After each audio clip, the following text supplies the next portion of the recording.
Hey, this is Brian. Welcome to Philosopher's Notes TV. Today we're going to do Nietzsche's Thus Spoke Zarathustra. As you can see, I've got quite a few little marks here. Awesome book, super intense. What can you say about Nietzsche? We'll start with his name. You can say Nietzsche or Nietzsche. I kind of like Nietzsche, so we'll go with that. First thing you need to know, Nietzsche, obviously intense guy. They say that he delivers his philosophy with a hammer. Right, so lived in the 19th century and passed away actually in 1900. He was basically all about challenging people to transcend their social conditioning, to move beyond the church and state and find their own truths. So Thus Spoke Zarathustra is written in kind of a mock biblical style. Thus Spoke Zarathustra, kind of a guy coming down from the mountain with the new truth and moves beyond good and evil through the will to power. These are other books that Nietzsche wrote, but super cool. I dig it. If you're intense, if you're into living at your highest potential, go find a quiet place, spend a weekend or spend however many hours it takes, and curl up with some Nietzsche. For now, we'll look at a few of my favorite big ideas. We'll start with this whole idea that God is dead. It comes from this book. You've probably heard or seen the t-shirt, God is dead. Then on the back, it says, Nietzsche is dead, God. But here's what he meant. So basically, Nietzsche believed in the Obermann, which is kind of the modern Superman. He believed that there's animal, then there's man, which is a bridge to the Obermann, to the Superman. Now, as we become Uber men and women, what we're doing is we're transcending our social conditioning. We're moving beyond it. We aren't looking to a priest to tell us what's right and what's wrong, what's good and what's evil. We trust ourselves for that. We don't need an intermediary between ourselves to give us that truth. And he believes that when we move beyond that sense of someone else telling us what's good and evil, God is dead. There's no need for God in that equation. There's no need for the kind of anthropomorphic Christian idea of the big guy in the sky who's deeming who's been naughty and who's been nice. He's like, no. The Uberman doesn't need that. The Uberman relies on him or herself and goes out and lives an extraordinary life. So that's a really quick look at my take on what that means. We can talk about that for a weekend. So there you go.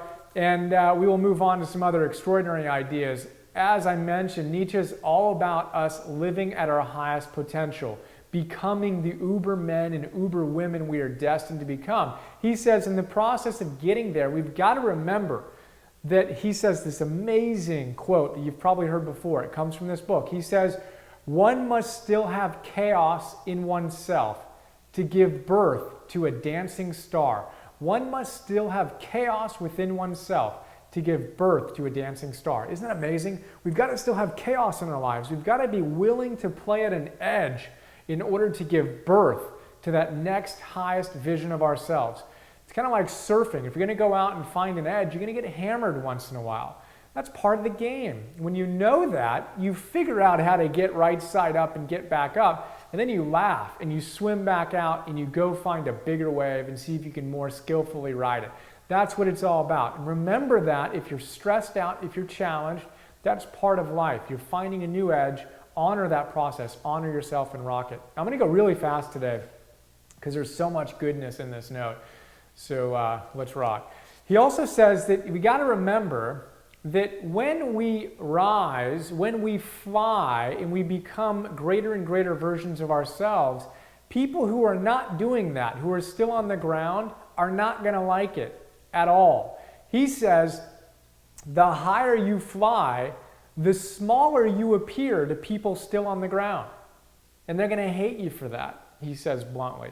Ayn Rand says something very similar in her Fountainhead. She says, people don't like to look up. It hurts their neck to look up. It's much easier to look down, to have pity on people, than it is to look up and say, wow, that person's doing something extraordinary. Why is that? Paulo Coelho says, look, when you go out and live an extraordinary life, when someone does that, they make the rest of us feel ashamed because we know we have more within us. So when we see someone doing something extraordinary, watch out and don't be the one to rip their wings off. We want to celebrate their glory, and we want to do what we can to also fly high. But he says, remember, when you do that, most people still on the ground are going to think you're smaller than you were when you were on the ground too. Really big idea. Another one, he says, praised be what hardens. Praised be what hardens. He also says, what does not kill me makes me stronger. So he thinks that most of us don't push ourselves hard enough to find out just how far we can go. William James, I mentioned in the note, says exactly the same thing. He says exactly that. He says, we have a second wind. You know, when you run, sometimes you think you're done, and then you keep on running, and all of a sudden you get a second wind. William James, the great philosopher, psychologist, said, most of us never discover we have a second wind because we never pushed ourselves far enough to discover that we actually have that much potential. Nietzsche says the same thing. Praised be what hardens. We want to find that edge and grow. Embrace that chaos so we can actually fully express ourselves. He's got a lot of other great stuff here. He's got a great line. He says, they've turned the wolf into the dog, and man and woman is humankind's most domesticated animal. So you got a wolf into a dog, and you've got a human being who's the most domesticated animal out there. We're so conditioned. We can do this, we can't do that, we can do that, but not that. And this again gets back to the smashing of the tablets, as he says. Move beyond the thou shalt not, thou shalt, 10 commandments type of ideas. And it's not that you don't live those things, but you live them from your own sense of truth. Not because someone else told you to do it, and you do it for little rubs on the head and pats on the back and little treats. You do it because it's the right thing to do. It's a very different way of living. And as you figure that edge out, you're probably going to annoy/piss off a lot of people in the process. That's going to happen sometimes. But we got to find our own truth. The next one we're going to do is on Ralph Waldo Emerson. He talks about the same thing, self-reliance. Again, so much here, I might jump back if we have time at the end. But another big idea he has is this idea again, that there is no absolute truth. He says, when someone comes up to him in the book and says, tell me the way of truth, or tell me the way to, live at my highest potential. He says, look, there is no the way. This is my way. What is your way? There is no the way. We each need to discover what works for us. We each need to discover our own highest truths and write our own rule book. But if we're simply following someone else's rule book and we're not actually challenging ourselves to see what the truth is for us, we're never going to live a fully actualized life. We've got to discover our own path, which is why as I do this, my challenge to you is not to accept what I'm saying, but to ask yourself what resonates. What is my truth? Out of all the stuff that he just threw out in this 10 minutes or in all the other stuff, what really resonates for you? And create your own philosopher's notes, create your own philosophy, and then live it. Actually have the courage and the audacity and the impeccability to live your truth. That's what it's all about. There is no the way.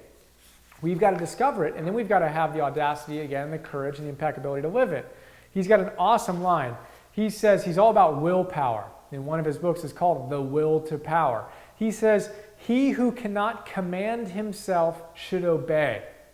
And many can command themselves, but much is still lacking before they can obey themselves. So we can say, do this. But it takes a lot of willpower, a lot of discipline to actually then do it. That's why I ask us all the time, what's the number one thing you need to start doing and the number one thing you need to stop doing that will have the most positive benefit in your life? It's easy to write that down. It's much more challenging to live it. He says will. That is the name of the liberator and the joy bringer, willpower. That's what liberates us. That's what brings joy. Michael Beckwith calls it blisscipline. It's the pathway to freedom. Final idea. He says to enjoy life, we've got to give joy. He says the masses feel entitled. They want to experience joy and not give anything back. He says, no, not the Obermen and women. They seek to give joy. And they know we need to give joy if we want to enjoy. So we'll leave with that. Let's go out and give as much joy as we can today. Hope you dug it. If you did, I think you'll like the note. Look forward to sharing more with you soon. See ya.